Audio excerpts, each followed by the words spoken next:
Well, the term, is so complex.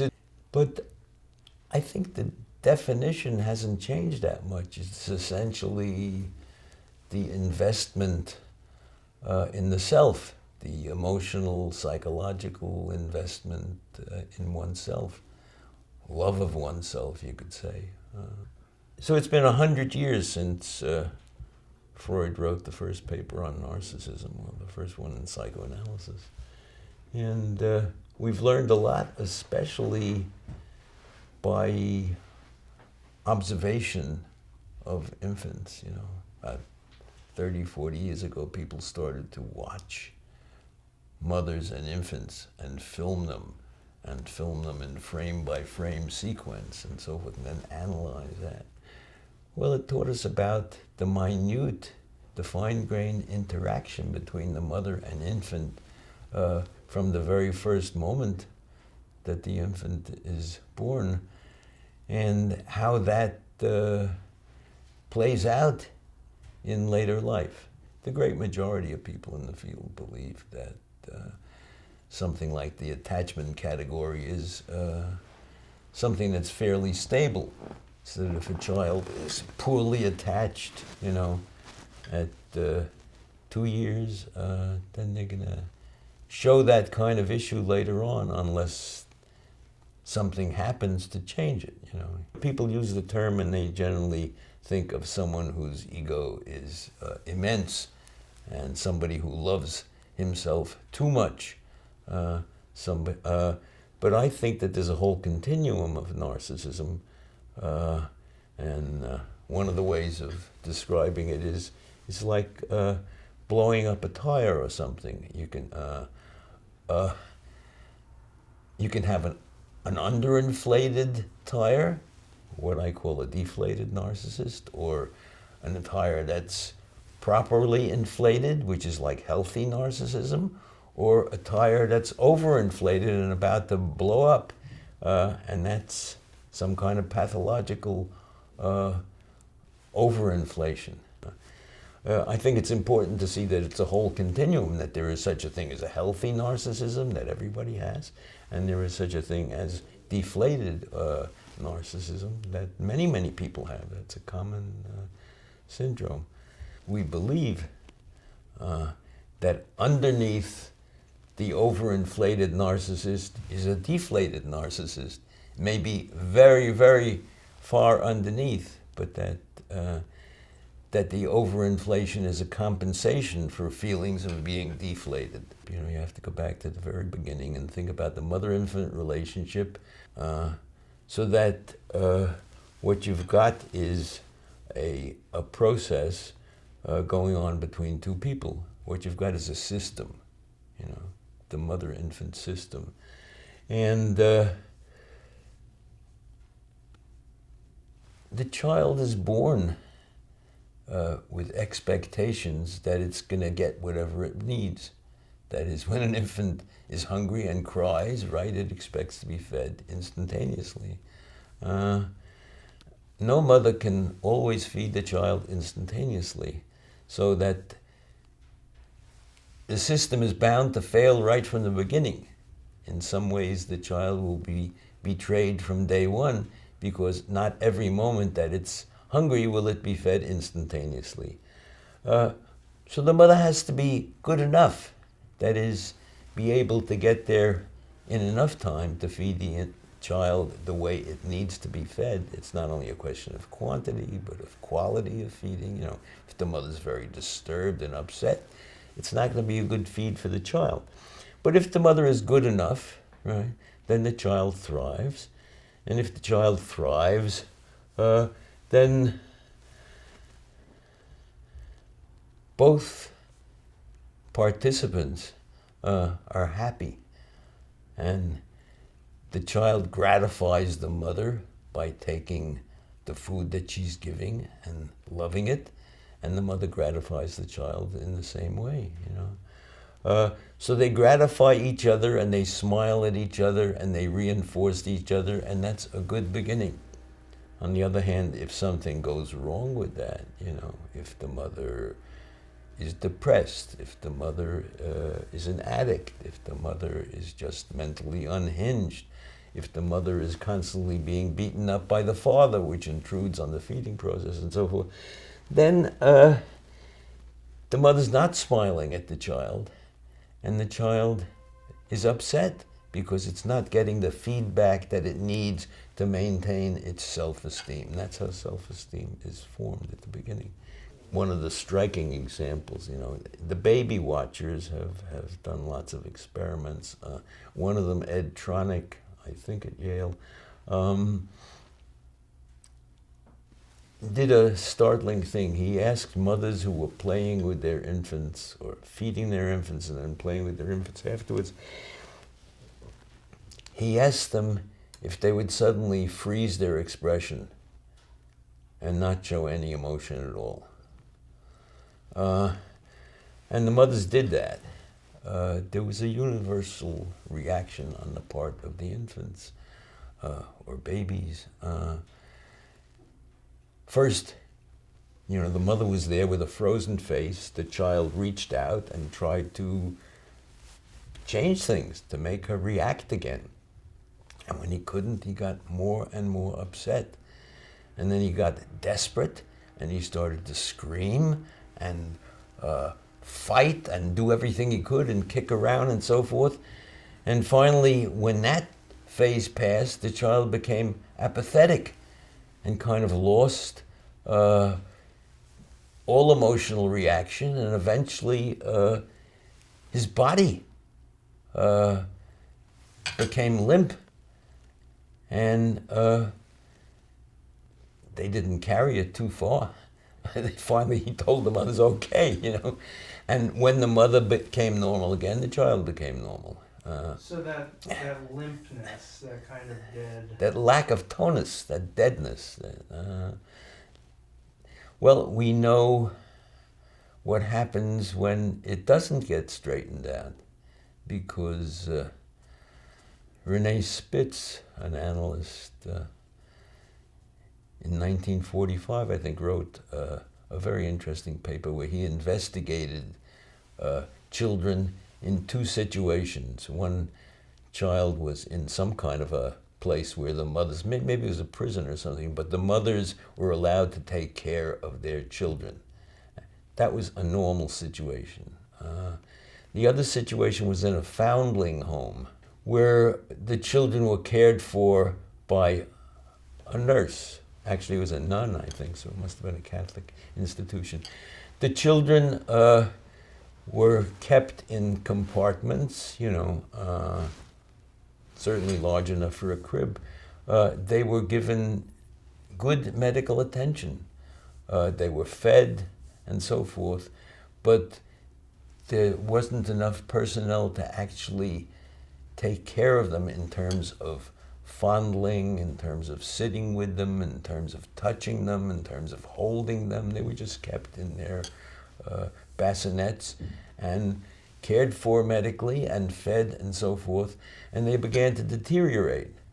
And they began to deteriorate profoundly. First of all, they began to develop diseases of one sort or another. And eventually, they died in inordinate numbers compared with the control condition, simply because they weren't being given mothering. What would cause the borderline types of problems versus the narcissistic ones? Well, perhaps too much is made of that distinction. I don't see them as necessarily so separate. I mean, the general take on that is that patients with narcissism have more self-cohesiveness than borderline patients who tend to be more fragmented, with a different kind of transference and so forth. In my mind, there's a lot of disagreement about this, of course. I'm just giving you my point of view. Yeah. To my mind, borderline personalities are more fragmented, as I say, and that they can't, they have more difficulty in sustaining a consistent transference. The narcissistic patient, according to at least one definition, is someone who forms a narcissistic transference, which is a consistent transference. You can count on it being there. And it's workable with, whereas the borderline doesn't form such a consistent transference, and it's more difficult to work with. But of course, if you keep a borderline patient in a holding pattern for a long time, eventually they are able to form a consistent transference, so that people are not, these labels are can change, just as people can change over time. But do you have a sense of what would make an infant or, very young kid become fragmented versus become depleted or grandiose? I mean, the attachment people have studied that quite a lot. They set up a situation in which the mother leaves the room and then returns after a while.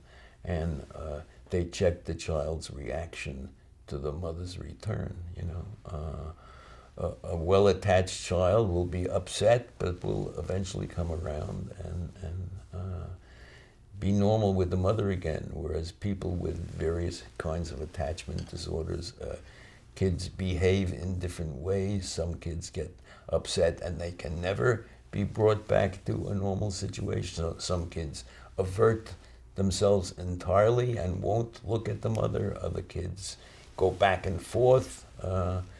And there are various forms of attachment disorder that have to do with what happened previously. It can go wrong in either direction. That is, the mother can not mirror or not have contact with the child in many different modalities, and the extreme ends up, in the Spitz kind of baby, where the child can actually die from lack of maternal attention, even though it's getting adequate physical attention. On the other hand, the mother can overwhelm the child and overstimulate the child. It used to be thought that kids who ended up grandiose were gratified too much by the mother, that the mother tried in every way to fill them up with stuff and to never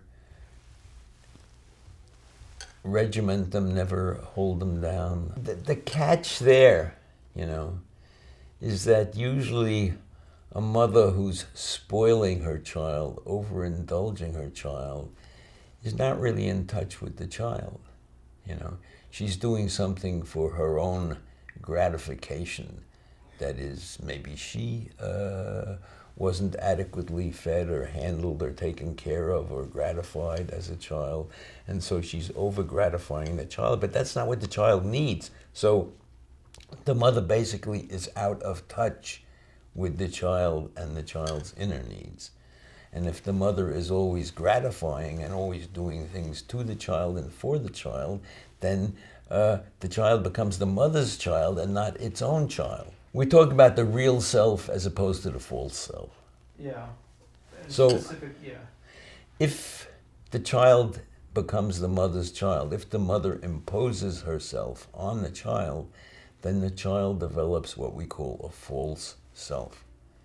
That is, the child develops the self that the mother wants it to have, right? If the mother wants it to, if the mother would like to see her child get out there in the street and bully the other kids and be the king of the playground and so forth, then the child will become that because the child will become almost anything that the mother needs it to become or wants it to become. But that may not necessarily be what the child is really thinking or feeling. It may be doing it against its own heartfelt wishes or desires. It can be something to please the mother, it can be something as a defense against, because there's a whole constellation. There's also a father involved there, You can have a weak mother, an absent mother, let's say a depressed mother in shorthand, right, who's not in the game at all. And then the child may turn to the father if the father offers the kind of paternal taking care of that the mother was not able to give, the child may still turn out to be okay. If, on the other hand, the father, let's say, wants the kid to be, as I described, the most prominent kid around, to be his kid, so that he can be proud of it if he's that kind of father. You know, I want him to be the smartest, I want him to be the strongest, I want him to be king of the hill, then the child may turn out to be that way. To please the father, or as a defense against feeling empty like the mother. You know, the mother's influence is profound because that's the first step.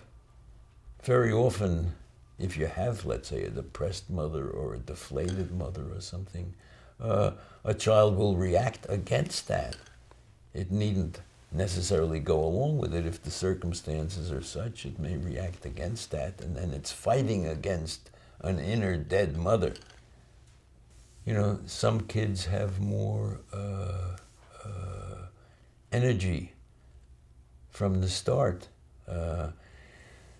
Some kids have more internal drive from the start. Other kids in the same family, the second kid and the third kid, might be more quiet.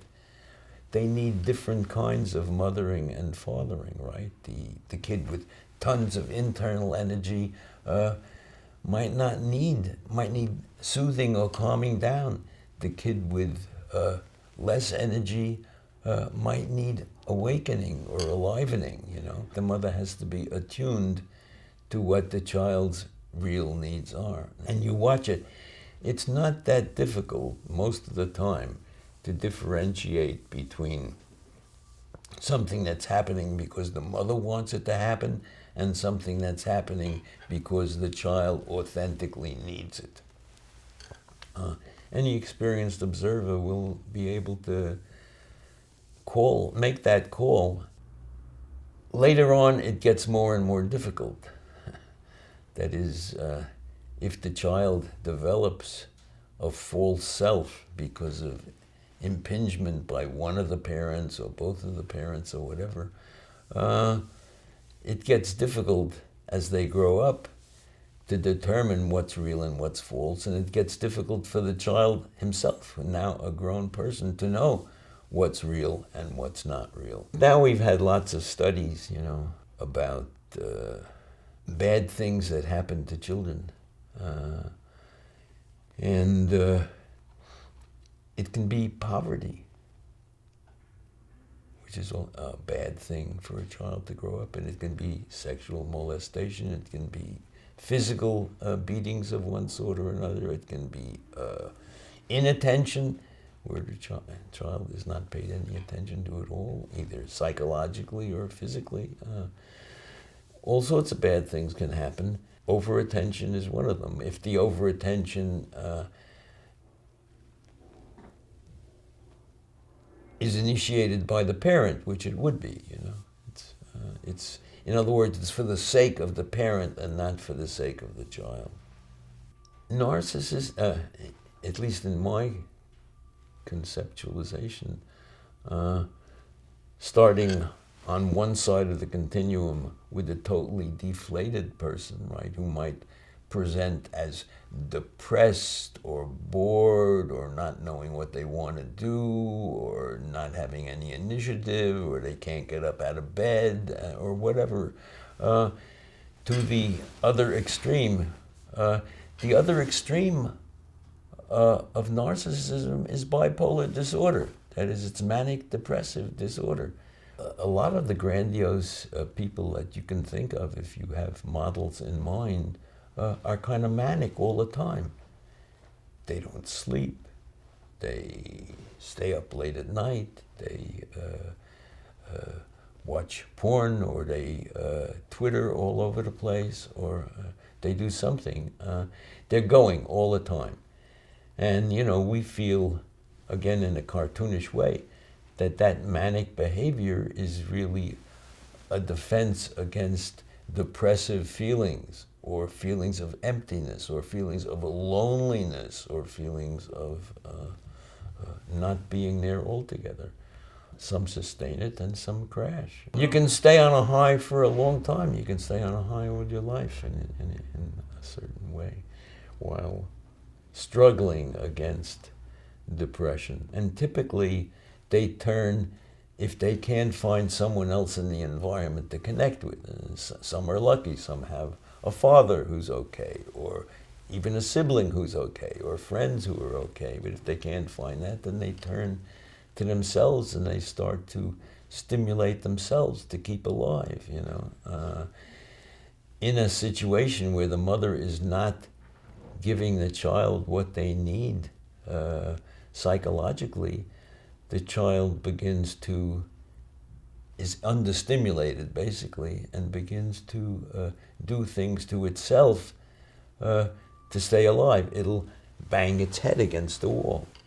Kids start to scratch themselves. They start to tear up their skin. They develop skin diseases. They start to twist their hair. Yeah, they start to twist their hair and pull on their hair. After a while, they begin to masturbate. Kids like that will masturbate continuously, many times a day, for years and years and years, just in order to make themselves feel alive, you know. And, you know, that goes on into... So it's like a self-nourishing. It's like a self-nourishing, but of course it has pathological qualities to it. A lot of people who watch porn all the time fall into that category. They have to keep stimulating themselves to feel alive, because otherwise, I mean, they call it boredom. They don't say, I don't feel alive, but they don't know what to do with themselves, you know. So what's not feeling alive like? Sometimes the words emptiness or not feeling alive feels like another buzzword that's not... Well, it's not a buzzword if you actually have it. It's a terrible, terrible feeling. It's a feeling of existential deadness. At the extreme, you know, people try to kill themselves because they can't stand it. A lot of suicides have as their basis that the person feels so alone that they can't hack it anymore. It can also be accompanied by feelings of deadness in the body. I mean, literally feelings of deadness in the body, like parts of the body go numb. So the defense against that is to keep moving, to stay alive, you know. And some people are moving all the time because basically, if they stop moving, they're afraid they're going to die. But that's generally not in awareness, you know. They talk about being bored if they stop moving, but really it goes much deeper than that. I think it's significant that a lot of people on the grandiose side don't have real friendships or, you know, real relationships. That is, they have lots of people that they know in terms of backslapping and so forth, or that they might have lunch with or something, but they don't have any... But why wouldn't they be starved for it? I mean, why? Because they don't know what it is. I mean, they're starved for it in the sense that they keep running all the time and looking for things. But if you've never had a real relationship in your life, then you don't know what you're missing in a way. You know, you think everything is superficial, and that's just the way it is, right? And so that, you know, you lead a life where there's no actual fulfillment, you know, whether it's talking with people or having friendships with people or having sex with people or whatever. They're being used. The people don't actually exist in your life. They're just objects to use for sex or for conversation or for exploitation or for business or whatever. So that life feels empty, and the emptiness is filled up with bluster, with talk, with drink, with drugs, with successes, with self-promotion, with all sorts of things that people can fill life up with a lot of noise, but without any substance. So they're in a state of flight from this From emptiness. Narcissistic patients used to be viewed in a very different way 50, 75 years ago. The most famous analyst for treating narcissistic patients in Chicago in the 1940s and 50s kept a gold crown underneath his chair. And when the narcissistic patient said something particularly grandiose, like he was the king of the world, the analyst would take the crown out and hand it to him. Now this is a direct confrontation with the patient's grandiosity. It didn't work. I mean, that was an attempt, you know, to confront the grandiosity direct. It doesn't work. It's absolutely useless clinically. So what you have to do is you have to actually enter into the person's world and be with them and feel with them what it's like to feel what they're feeling. In other words, you have to come at it from their point of view to have any therapeutic effect whatsoever. That takes years, you know, and it takes, you know, the patient has to cooperate by continuing to come, you know, and eventually, you know, after a long time, you might be in a position where you can dare to say, you know, sometimes you really feel very lonely, don't you? And that might open something up. So how good of a job have you done on grandiose narcissists? I mean, what's the delta of... The answer to that is most of these people don't come for treatment, or they only come after they've had some fall from grace. You know, when something truly terrible happens to them, they might show up in your office, and then they're in a terrible situation. You know, they're falling apart,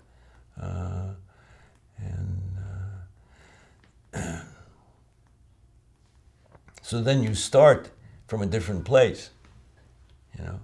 But while a person is successfully being grandiose, just like while a person is successfully being psychopathic, they don't come for treatment. Why should they? Everything's fine. Right. Right. Well, if they feel depleted, you know, they will come for treatment, and then, I mean, it doesn't work if you try directly to say, oh no, you're not terrible, you're really wonderful. Or, you know, you have no reason to be depressed. You've, look at the success you've had in life and you have so much money and everything. That just doesn't work. I mean, if you tell a depressed person that actually their objective situation is pretty good, it makes them feel worse. And they don't stick around very long because they feel you don't understand them, which is true. You don't understand them. I mean, you're not talking from their point of view, you're talking from outside someplace. So when you understand them long enough to build trust, and then you sprinkle in some of your own stuff? Right. I think trust is a really important word because most of these people do not trust anybody, right? They've had such bad experiences in life that they don't know what trust is. You can't really love someone if you don't trust anybody. Maybe we'll you wait can... till the sound, I mean... Okay. All my patients have my cell phone number. They know they can reach me anytime, day or night, no matter where I am. And that is the beginning of building some kind of trust, that to be available. Doesn't mean that I don't take vacations. Or when they get needy, you have to be available, and you have to make damn sure that you don't you don't screw that up. That at a time, it only takes one time when they need you and you're not there for it for years of work to go down the drain. The other thing that we haven't touched on that I might want to add is, Kohut talks about narcissism in some very interesting ways. I'm not a complete fan of his, but I think that he's made huge contributions. And he talks about it both in terms of a child's need for self-esteem, that is for what he calls grandiosity, healthy grandiosity, like, look, Ma, I can ride with no hands. That's healthy grandiosity.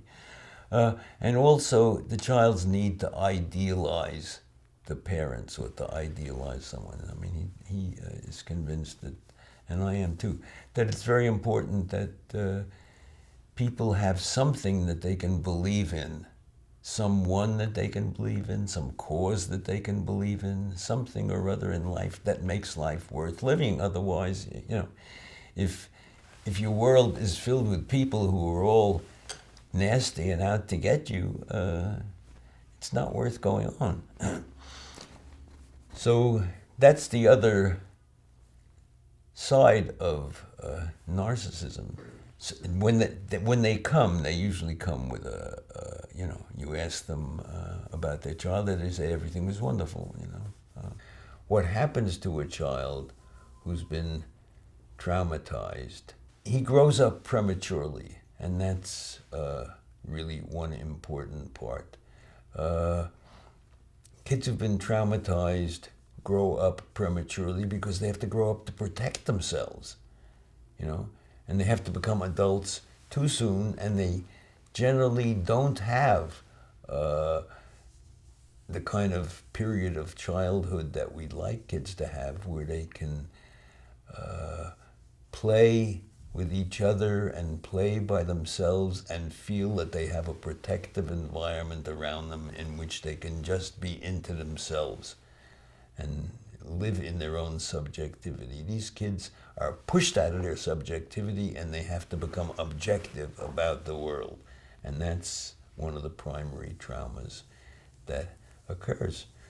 The other trauma that occurs usually is that they get pushed out of their body into their head. That is, if you have to become self-observant too early, right? Then you begin to live in your head because you're always on the qui-vive. You're always looking around to see what's happening, and you have to be suspicious of everything. And you can't believe in anybody's good intentions. So you get pushed out of living in your body into your head. And living in your head is a lonely experience because you're not attached to your body anymore, right? Your body.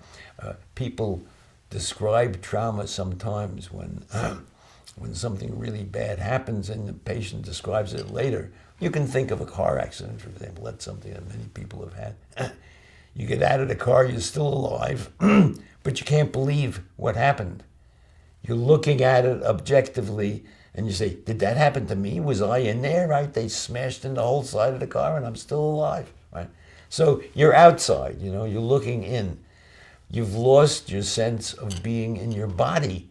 You're now living in your head, looking at what happened. And that's another major bad thing that happens in trauma, so that when people come in who've been traumatized, whether it's a sudden trauma or a trauma that's going on in a cumulative way over a long time, generally they're having body problems. Their body is reacting in some way. They develop anything from skin disorders to autoimmune disorders, or think of the most common kind of thing, a hysterical disorder where the patient can't breathe, right? And you've got to first calm them down in the treatment, regulate them, because they've become dysregulated. They can't sleep, they can't eat, they can't breathe, they can't...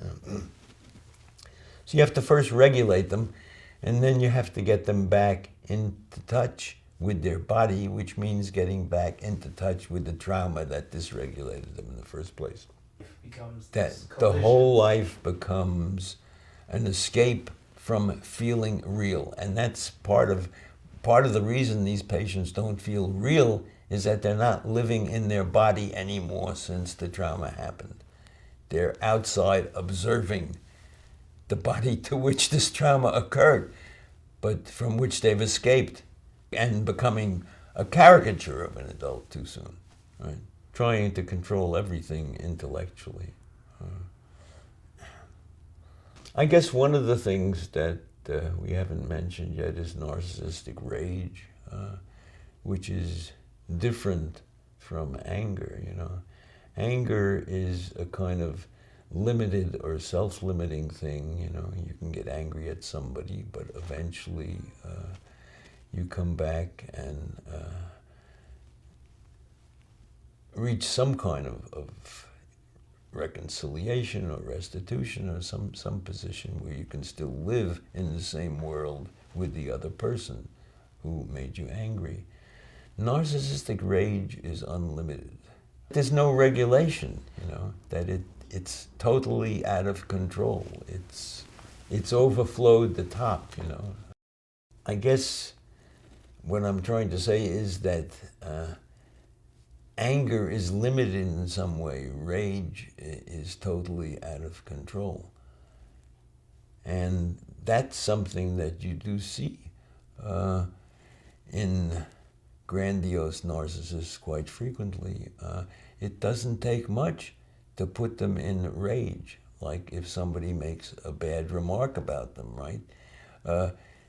They can't just shrug it off, or they can't just answer it in public and say, no, he's correct, he's incorrect, but they've got to destroy the other person, absolutely destroy them. Because it's an existential threat. Because it's an existential threat, you know, and it becomes a black and white, an either or, a binary situation, you know. It's either him or me. There's not room enough in the world for the two of us to coexist.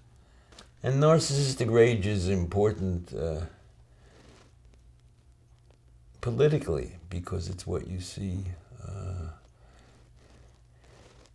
in so many political situations around the world, you know, that lead to fanaticism, where people will strap bombs on their body and be willing to destroy themselves in order to destroy the thing that they hate, right?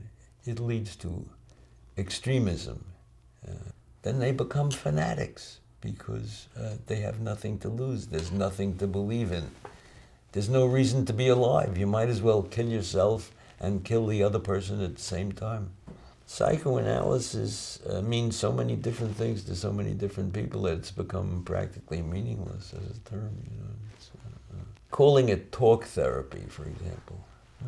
I think that talk therapy has a huge future.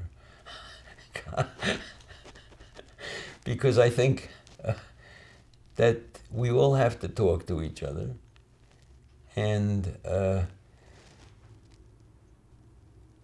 I guess, you know, there's a history now of 100 years or 150 years of our thinking about how to talk to people in a way that's useful for both parties.